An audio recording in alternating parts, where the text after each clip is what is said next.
नमस्कार, मैं हूं अजय प्रकाश और आप देख रहे हैं जनज्वार। उत्तर प्रदेश चुनाव की सरगर्मियां लगातार तेज हैं और उन सरगर्मियों के बीच स्थिति ये है कि सरकार सभी तंत्र को मीडिया से लेकर और सत्ता तक और सत्ता से लेकर पार्टी तक झोंक चुकी है कि उसने सफलता का सरगम कितना बजाया है।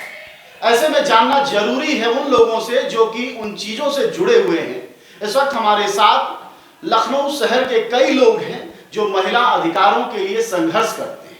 हमारे साथ सबसे पहले रूपरेखा वर्मा हैं, जिन्होंने पूरी जिंदगी लगा दी महिलाओं के संघर्ष को लेकर, उनके बराबरी और सम्मान को लेकर। ऐसे में सवाल की शुरुआत उन्हीं से कि मैम बताइएगा कि उत्तर प्रदेश सरकार ने पिछले 5 वर्षों में ऐसा क्या किया है महिलाओं के लिए जिसका जिक्र किया जाना चाहिए। जिक्र इस बात का कर सकते हैं कि महिलाओं के साथ बलात्कार, छेड़खानी और वहशियत के मामले बहुत ज़्यादा बढ़े हैं और हद ये है कि उसके बारे में जब भी हम लोगों ने कुछ करना चाहा सार्वजनिक स्थलों पर, चाहे वो सिर्फ जान दे चुकी बलात्कार की शिकार महिला को मोमबत्ती की श्रद्धांजलि ही मोमबत्ती जला के देना हो, तब भी हम लोगों को पकड़ करके सुनसान जगह पर छोड़ा गया और वो तक हम लोगों को श्रद्धांजलि तक नहीं देने दी गई।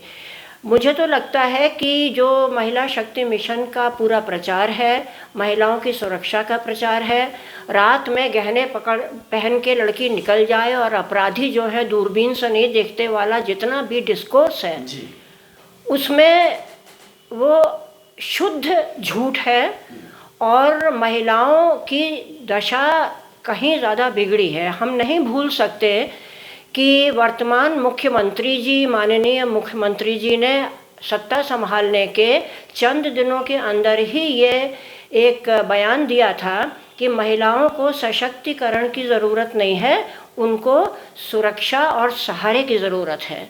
और ये बात हम लोग अच्छी तरह समझ चुके हैं। शताब्दियों से जो काम हुआ है महिलाओं के बारे में, उसके आधार पर कि जो शक्तिहीन है वो सुरक्षित हो ही नहीं सकता। तो सुरक्षा और शक्ति के मुद्दे को अलग करके देखने की ये जो एक फ़लसफ़ा है, उसी का मुझे ये परिणाम मालूम देता है कि महिलाओं के साथ वहशियत होती रहे और बल्कि उन्हीं के घर वालों को बहुत बार पकड़ा गया है।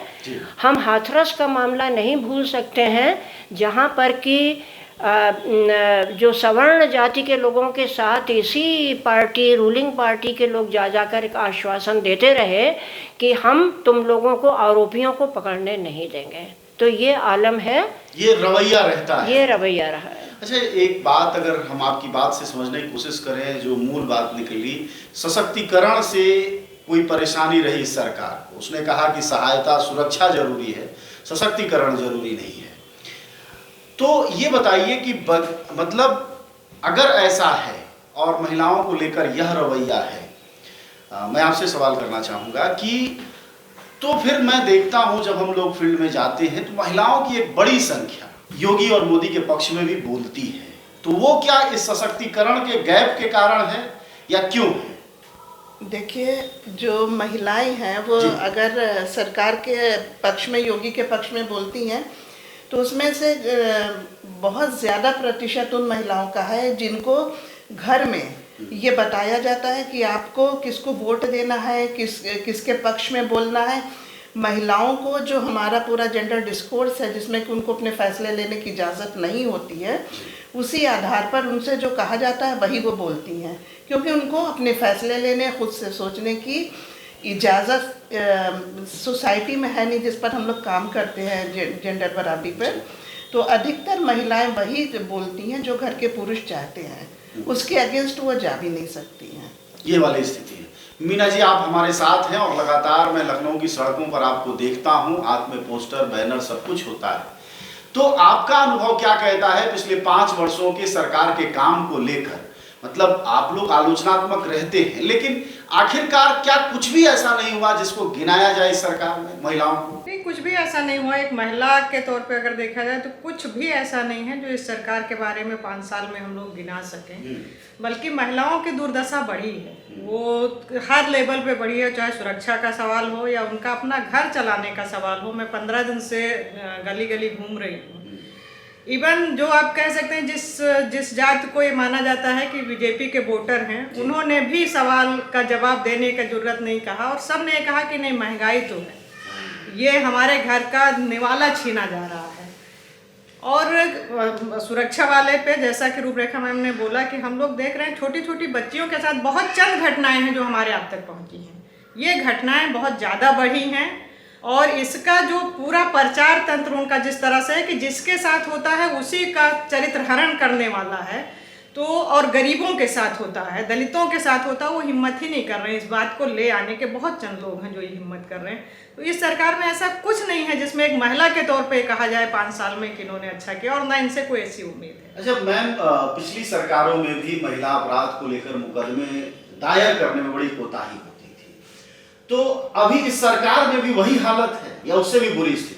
देखिए, कोताही तो हमेशा होती है, क्योंकि पूरा हमारा जो पितृसत्तात्मक समाज है, जो अमला बैठा हुआ है निर्णायक जगहों पर, चाहे वो पुलिस हो चाहे न्यायाधीश हो, तो सब में ये लगता है कि भाई औरत के साथ ये सब तो होना ही है, अगर वो घर से बाहर और घर के अंदर भी ये होना है तो नॉर्मलाइज करते हैं। लेकिन जितना ज़्यादा ख़राब एटीट्यूड हम लोगों ने इधर देखा उतना नहीं था। हम ये नहीं कहेंगे कभी भी स्वर्ण युग रहा है हम लोगों के लिए, लेकिन आप थोड़ी सी जद्दोजहद करते थे, हम सड़क पर आते थे, प्रोटेस्ट करते थे, तो झुकती थी हमेशा। हर केस में सरकार झुकी है जब भी हम लोगों ने उसका विरोध स्वर उठाया है। अब तो यह है कि विरोध स्वर उठाने ही नहीं, हमें पकड़ लिया जाता है, हमें पोस्टर लेके चुपचाप मौन भी नहीं खड़े होने दिया जाता है। तो सब चैन अमन चैन है, बस ये एक संदेश देना है, और अंदर चाहे जितना ही हिंसा बढ़ती चली जाए। दिक्कत यह है कि अब बोलने नहीं दिया जाएगा तो पब्लिक तक बात नहीं आने दी जाएगी, न्याय की कोई आवाज़ नहीं उठेगी, तो दर्ज होने की बात ही नहीं है। अच्छा मैम, आप भी फील्ड में ही काम करती हैं, जो ये आधुनिक युवा हैं, खासकर जो लड़कियां हैं, उनकी मतलब फैन लिस्ट में जब वोटिंग में या शामिल विश्वविद्यालय कॉलेजों में लड़कियों की एक बड़ी संख्या है, जो कि मोदी फैन है, योगी फैन भले न हो, तो उसका क्या कारण मानती हैं आप, क्यों ऐसा होता है? देखिए, जो आपके हम युवा वर्ग है वो भी इस राजनीति में जहर का शिकार हो रहा है। जिस तरह से धर्म को, जाति को बायस चीज़ें लोगों के जहन में उतारी जा रही हैं, एक आइकॉन की तरह जो हमारा देश है उसका संविधान बिल्कुल किनारे डाल के चीज़ें लाई जा रही हैं, भीड़ उसी तरफ जा रही है। दुर्भाग्य की बात, लेकिन हमें ये स्वीकारना होगा कि जहर जो है लोगों के दिल से दिमाग तक पहुंच चुका है। तो उसी के चलते वो लोग भी मोदी का सपोर्ट करती है, बेरोजगारी बढ़ रही है, हिंसा बढ़ रही है, लेकिन ये सब मायने रखती ही नहीं है चीज़ें। जबकि मोदी इतना क्राइम बढ़ा है, सब कुछ बढ़ा है, लेकिन उसके बावजूद भी लोगों की ज़बान में मोदी है, तो वो जहरी काम करता है जो लोगों के जहन में उतरा हुआ है। मतलब शायद यही वजह रही होगी कि आज ही मैं फील्ड में था और बहुत गरीब बस्ती में था, वहाँ भी महिलाएं जो कह रही थी कि हमारे यहाँ नाली नहीं है, सीवर का पानी घर में जाता है, मुश्किल होता आना जाना, फिर भी वो मोदी मोदी कर रही थी। संभवतः ये वजह है। हमारे साथ 2 पुरुष साथी भी हैं और यह लोग भी लैंगिक बराबरी पर काम करते हैं उस क्षेत्र में। ये बताइएगा, थानों से जुड़े मैं थोड़ा सवाल जानना चाहूँगा कि महिलाओं को लेकर, खासकर महिला अधिकारों को लेकर कहा जा रहा है कि भाई हमने बहुत सुरक्षा दी है और अब गुंडे नहीं रहे और छेड़खानी नहीं रही। देश के गृह मंत्री कहते हैं सोना पहन के निकल जाएं तो शायद कोई नहीं छेड़ेगा। 16 साल की लड़की स्कूटी पे, हाँ 16 साल, रात के कुछ 11 बजे की बात है। ड्राइविंग लाइसेंस 16 साल की लड़की को दिलवा दे, ये भी एक मजेदार बात है। तो इसमें क्या अनुभव है जी? एनसीआरबी तो सरकार की एक एजेंसी है जो कराती है। तो एनसीआरबी के अगर आप आंकड़े देखेंगे 2015, 16, 17, 18, 19, हम लोग बातचीत करते हैं जेंडर की, तो ये भी दिखाते हैं, तो लगातार बढ़ते हुए आपको आंकड़े दिखेंगे। इसमें हर तरह के अपराध, चाहे आप दहेज वाला ले लीजिए, चाहे बलात्कार वाला ले लीजिए, चाहे छेड़खानी का ले लीजिए, और हर उम्र की 6 साल से कम उम्र की बच्ची से लेकर के और 60 साल से ऊपर उम्र की महिला तक के हर उम्र की महिलाओं के साथ 2015 से 2019 के आंकड़े हम लोग इस्तेमाल करते हैं, तो हम उसी के बीच की बात कर पा रहे हैं। आपको लगातार बढ़ते हुए दिखेंगे। तो जब उन्हीं की एजेंसी ये प्रूफ दे रही है तो अब हम क्या कहें उसमें। चलिए, आपकी बात के साथ मैं एक चीज और जोड़ देता हूं कि एनसीआरबी का ही आंकड़ा कहता है कि न सिर्फ महिलाओं पर बल्कि जो बच्चे हैं, मेल लड़के हैं 6 से 12 साल से, उसमें उत्तर प्रदेश नंबर 1 है जिन्हें सोडोमाइज किया जाता है। खैर मीना जी, मैं आपके एक बात और इसमें इसी आंकड़े के बारे में, अभी चंद महीने पहले एक अंतर्राष्ट्रीय बहुत ही स्थापित एजेंसी द्वारा जो अंतर्राष्ट्रीय स्तर पर देशों के पायदान तय किए गए हैं महिलाओं की सुरक्षा के आधार पे, हिंदुस्तान दुनिया भर के देशों में औरतों के लिए सबसे खतरनाक देश के रूप में शामिल किया गया है। हिंदुस्तान दुनिया भर के सबसे खतरनाक देश माना गया है औरतों की सुरक्षा के मामले में।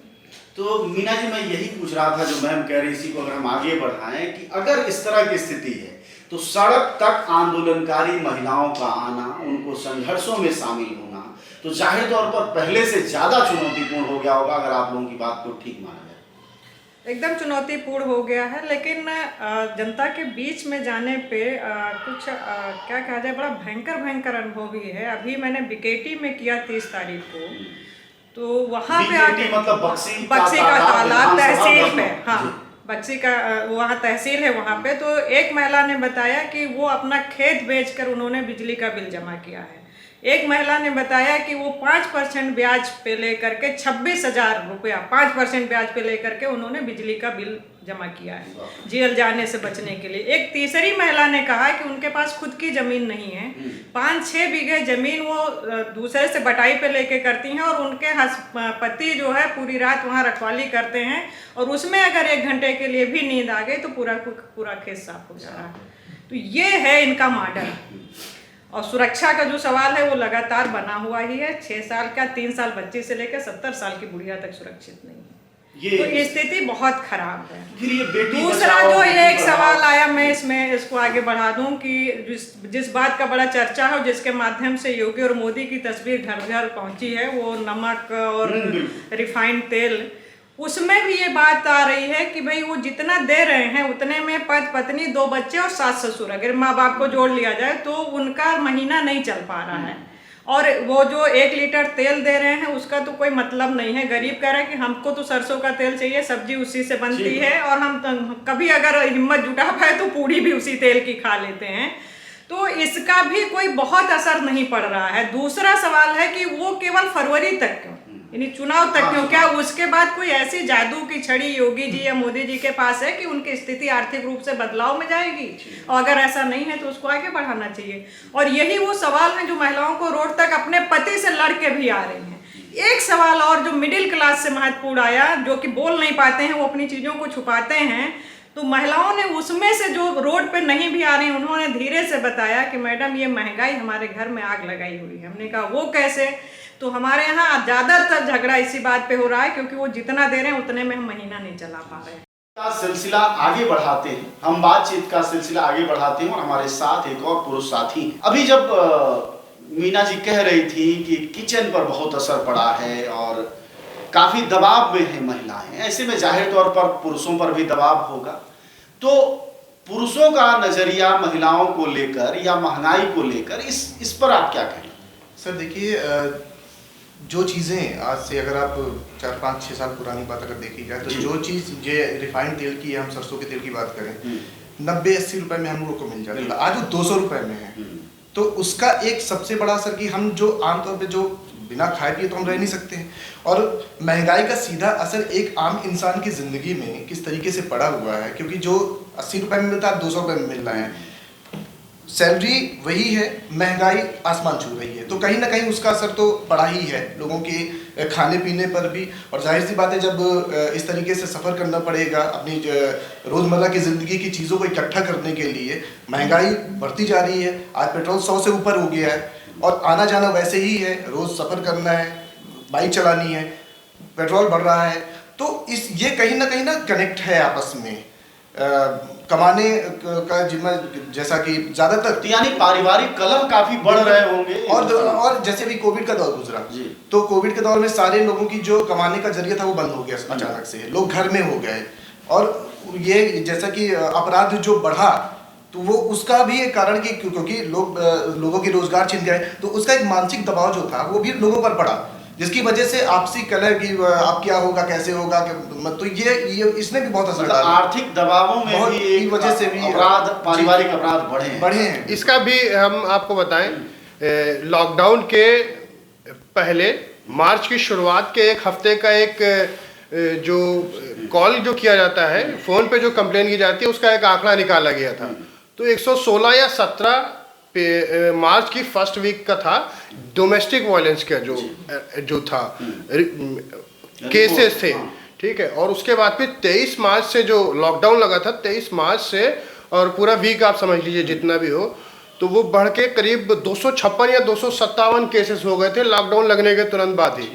और 2019 में ही 30% से ज़्यादा, 30% से ज़्यादा डोमेस्टिक वायलेंस के केस सिर्फ उत्तर प्रदेश में थे। पूरे हिंदुस्तान की हम बात कर रहे हैं, 4.5 लाख या 4 लाख के आसपास पूरे इंडिया में केस थे, उसके 30% सिर्फ यूपी में थे। ये आंकड़े बहुत ही ज़्यादा और डरावने भी हैं।